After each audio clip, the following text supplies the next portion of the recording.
sihlele emikhukhwini asinazitradi like it's that thing asinagesi sisebenzisa izinyokanyoka but on that government before 2016 nguwo government esasinethemba kuwo ugovernment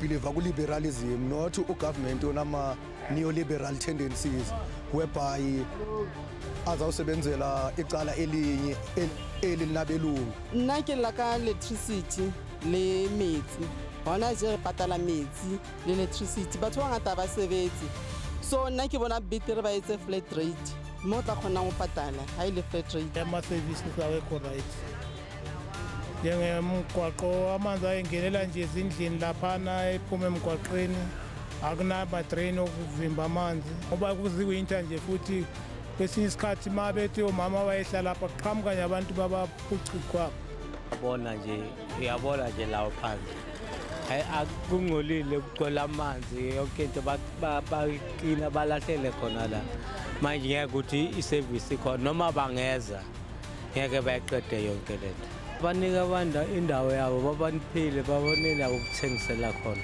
bangabhaki noma kuphi bapheke noma kuphi yaba banika indawo la bangazivala khona njengala banayo ukuthi abantu ngabaphile ngale beze izinto bafuna basebantwini.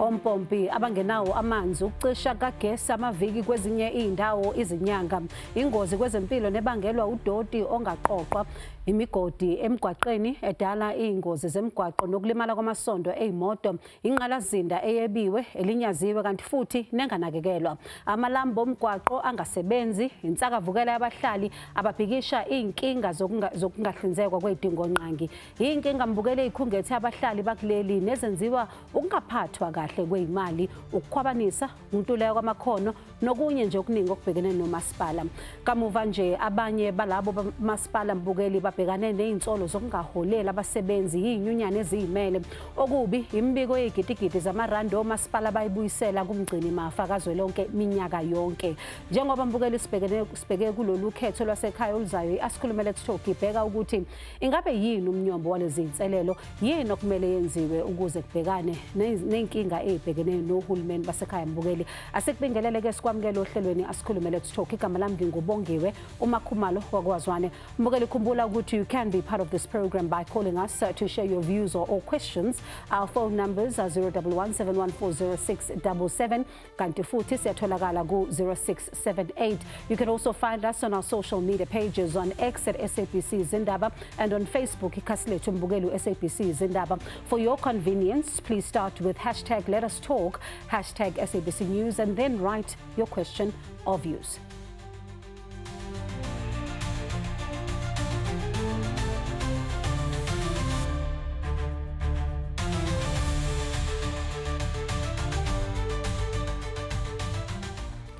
Mbokeli isigaba 152 somthethosisekelo waseNingizimu Afrika sigunyaza ukuthi omasipala kufanele baqinisekise ukuhlinzeka kwezinsiza emphakathini ngendlela esimeme kanye nokukhuthaza intuthuko yezenhlalakahle nezomnotho. Inkampani Clover mbukeli ngoJune wonyaka u2021 yamemezela ukuthi izovala indawo yayo yokucubungula ushizi eLichtenburg esifundazweni sasenyakatho ntshonalanga. Le nkampani yaveza ukuthi lesi sinqumo sibangelwa ukuthi yinkinga eziqhubekayo zokuhlinzeka idingonqangi kumasipala waseDithobodla ikakhulukazi ukunqamuka kwamanzi nogesi kanjalo nenkinga yemgwaqo. Ngo2018 inkampani Astral engezinye ezikhiqiza izinkukhu eNingizimu Afrika endaweni yaseStanderton mbukeli yathathela umasipala izinyathelo zomthetho ngenxa yokuphazamiseka okudalwe izinkinga zenqalazinda ibala ukushoda kwagesi namanzi nethi ilahlekisele imali elinganiselwa u62 million wamarandi mbukelo onyakeni wayo wakamuva weimali. Mbukeli lokhu kudabikisa kakhulu njengoba nje bebaningi kangaka abantu ababheke lukhulu komasipala babo. Ake sidingide kabanzi ngalokhu samkele isihambeli sethu mbukeli ungqongqoshe womnyango wezokubusa ngokubambisana nezindaba zomdabu i-Cooperative Governance and Traditional Affairs mbukeli Ovelenkosini Hlabisa. Ngqongqoshe, good evening to you and thank you so much for your time. Uma ubuka nje uzwa futhi ukuthi abanye babukeli bethu bayakhala ngomasipala babo ukuthi idingo abayitholi, abatholi inkonzo, abatholi kwesinye isikhathi mhlawumbe ugesi, kodwa uma ubuka kokunye imigwaqo ingcolile nje, awazi nokuthi ungaqala ngakuphi ukuthi uyilungise lenkinga. Siku 2025 manje, siya ku 2026 local government elections.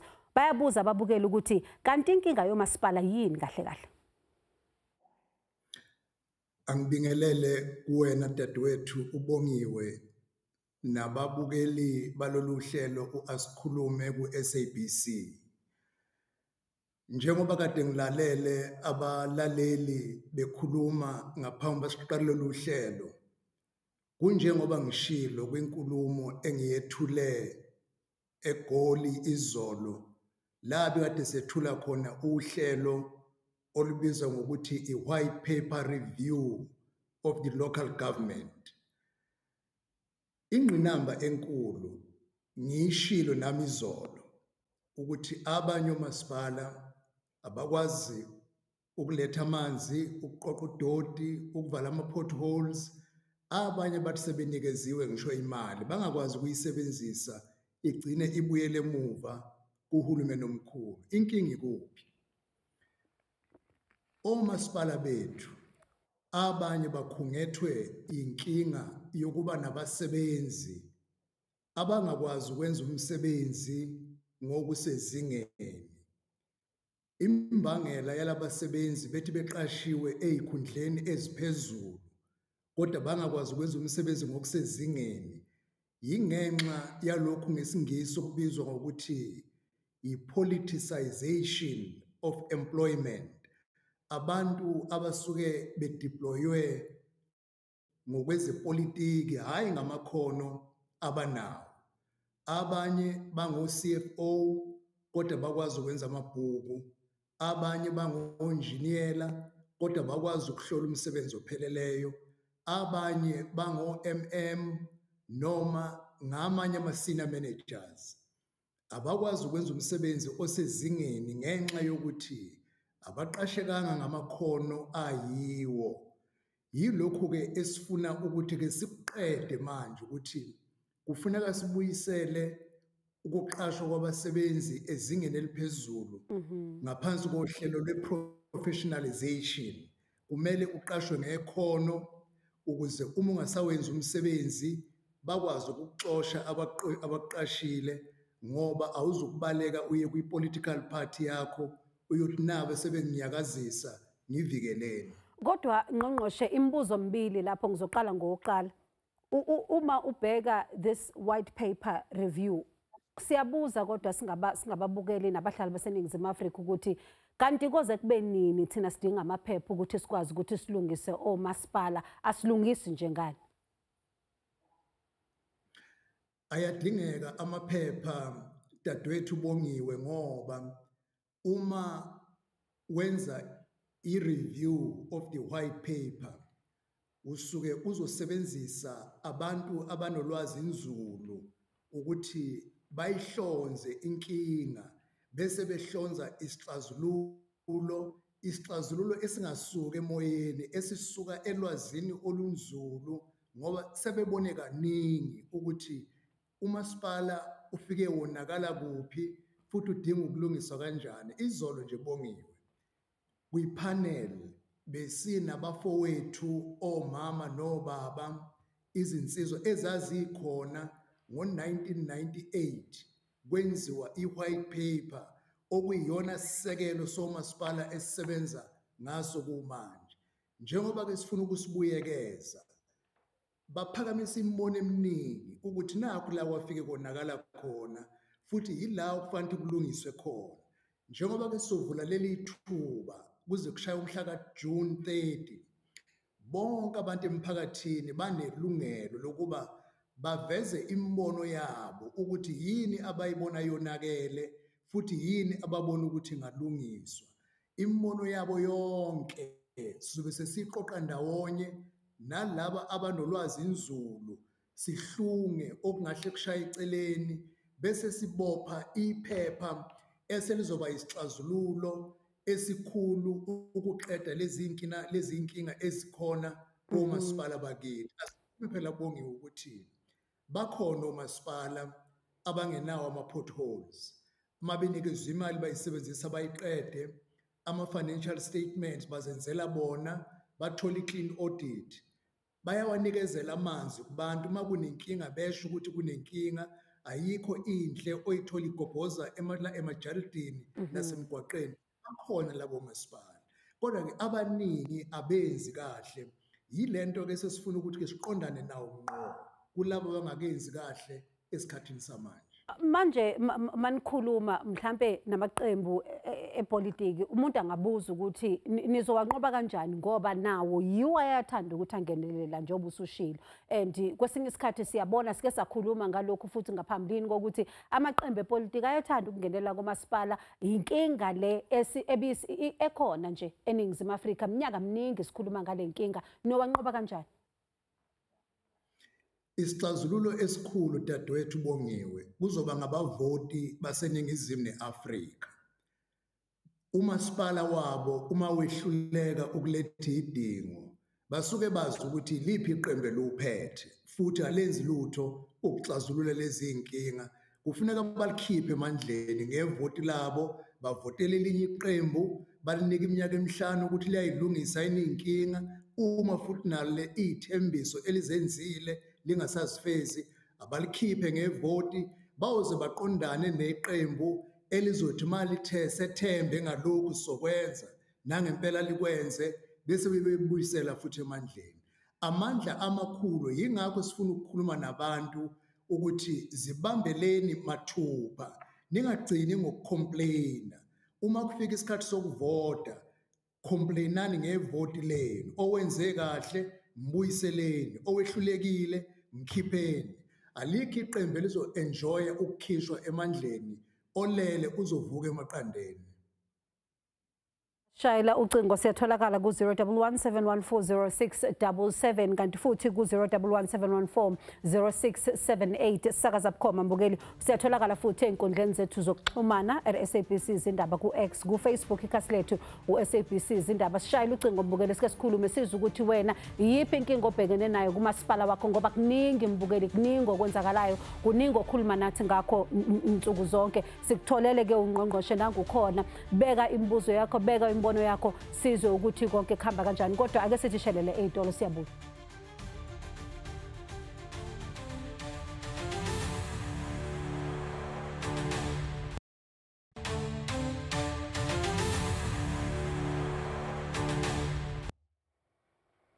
Mbukeli sikubingelele siphinde sikwamukele ohlelweni asikhulume Let's Talk. Ake sithathe uSiphiwo waseGauteng. Good evening.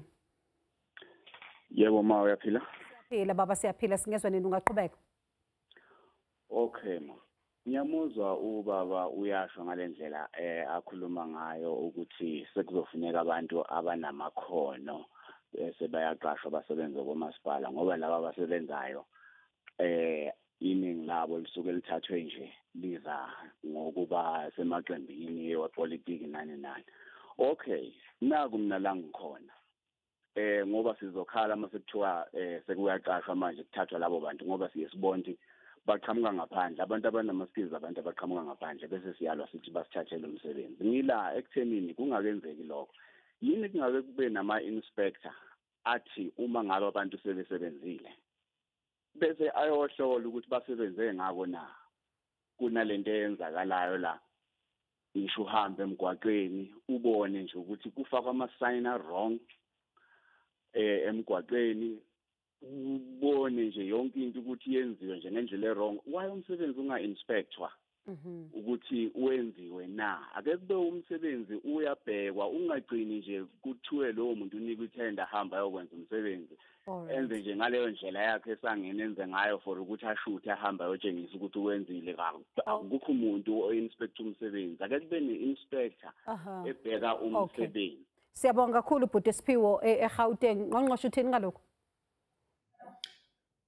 Umbono kaSiphiwe kusho ukuthi uzokhokha kabili. Uzofika uqasha umuntu umkhokhele bese uphinde uqasha omunye ukuthi akayobheka ukuthi wenze ngakho.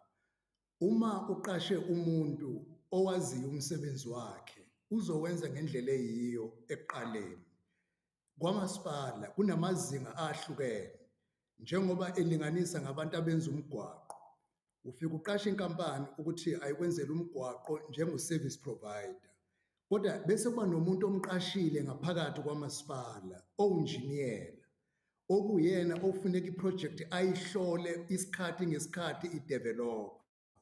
Uma waqasha unjiniyela ongawuqondi umsebenzi wakhe kahle, ngeke akwazi ukubhekela umsebenzi uhamba ngendlela eyiyo.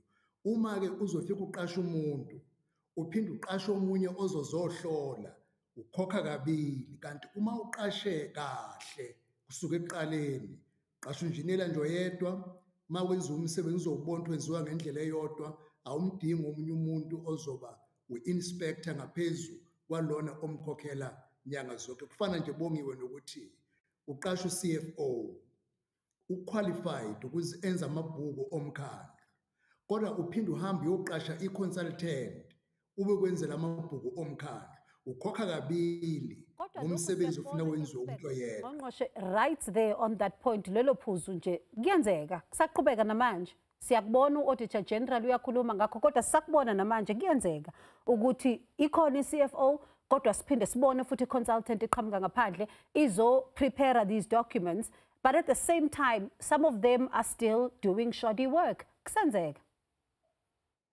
Nansi into esizoyenza Bongiwe manje.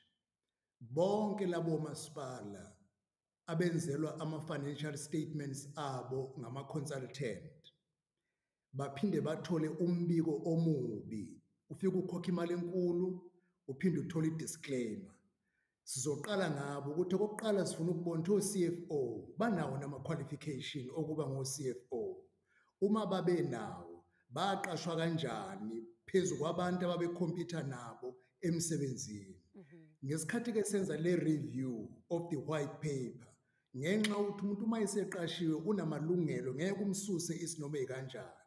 Kufuneka sifinyelele esigabeni ukuthi o-CFO abehlulekayo ukwenza imisebenzi yabo njengo-CFO akube nohlelo bagudlulwe bayokwenza eminye imisebenzi engaphansi kwale edimanda ulwazi lokuba wenza amabhuku ukuze kuqashwe umuntu ezingeni lika-CFO onamava anele ukuba enze amabhuku omkhandlu.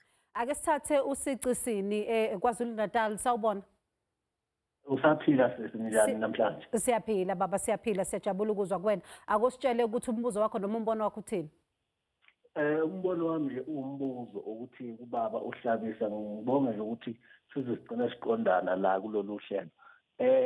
Mina kunombuzo enginawo oqondene nawo babuhlabisa ukuthi uma ngabe kuthiwa sesiphumile isabelo mali nje njengalesa kasho somasipala, uqala nini ukubonisa ukuthi umasipala uyasebenza behambele kiwo ukuthi ngempela uyasebenza yini? Ngoba uzobheka umunye olangakithi vele uba ngili iqembu lakho babuhlabisa noma-ke namhlanje engahambeli lona, kodwa kunomgwaqo u-R33 la ngakithi osuka nje uThugela uya ePhomoroyi.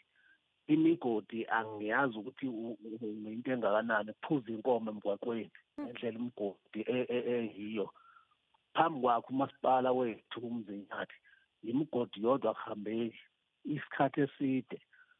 Angazi ukuthi kuqala nini ukuthi kubhekelele ukuthi okay mhlambe isikhathi esingaka sekwenziwe lokho, isikhathi esingaka sekwenziwe lokho. Kuningi nje okungasigculisi ngomasipala okukhona lapha kuleya ndawo, ngoba wake wafakwa amaphayiphi amanzi namathanga amanzi namanje kusamile asazi kuqhubekani. Mhlawumbe babuhlabisa ngakesikhanyisele lapha nje emsinga ukuthi banayo indlela ukuthi beze khona bezobheka ukuthi kwenzakalani entweni zakhona. Angibonge Nkosi yami. Siyabonga baba. Ngotsha na umbuzo. Kumfowethu uSicisini ngazi kahle Msinga, lo mgwaqo akhuluma ngawo awukho ngaphansi komkhandlu kamasipala waseMsinga. Angibalekeli-ke inkinga ngokusho lokho, angithi-ke dadewethu Bongiwe, imigwaqo ihlukene. Kukhona ophethwe umasipala, kukhona ophethwe i-province, kukhona ophethwe u-national. Ngisho ngadabula phakathi edolobheni likamasipala, makuwumgwaqo we-province, umasipala akakwazi ukwenza lutho, akanalo negunya lokuvala ngisho i-pothole ngoba igunya lokulungisa lowo mgwaqo akanalo. nansi-ke into engingayivuma kuyena, inkinga yamanzi ngiyayiqonda, uzokwazi futhi umfowethu uSicisini ukuthi eMzinyathi lukhona uguquko olwenziwe ekuphathweni komkhandlu. Sizama khona ukuhlangabezana ney'nkinga zokuthi abantu sebekhala isikhathi eside ngodaba lwamanzi oluseyithebeni-ke esilusebenzayo ngoba luqondene nomkhandlu uMzinyathi. Akekho umuntu esingaliphonsela kuyena, kodwa imigwaqo le engena emakhaya uSicisini uzokwazi ukuthi imigwaqo eminingi eMsinga engenele emakhaya i-gravel ayisilo itiyela, lo oyitiyela awukho ngaphansi komkhandlu waseMsinga.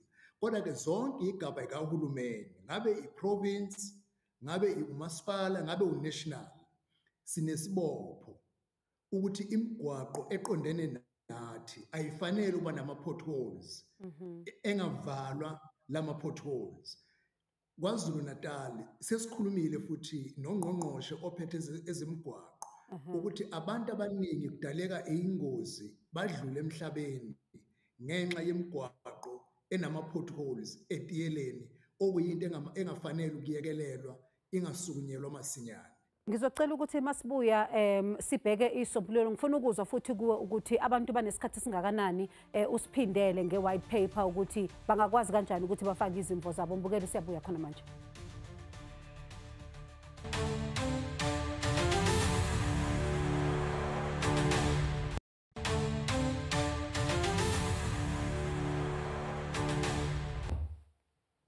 Mbukeli, sesiphetha nje, ake sithathe umbuzo wokugcina. Ngoja sinomzuzu nje owodwa, ake sichazele ababukeli ukuthi le white paper bangena kanjani ukuthi bakwazi ukuthi bafake izimvo zabo, banesikhathi esingakanani futhi akusiphindele.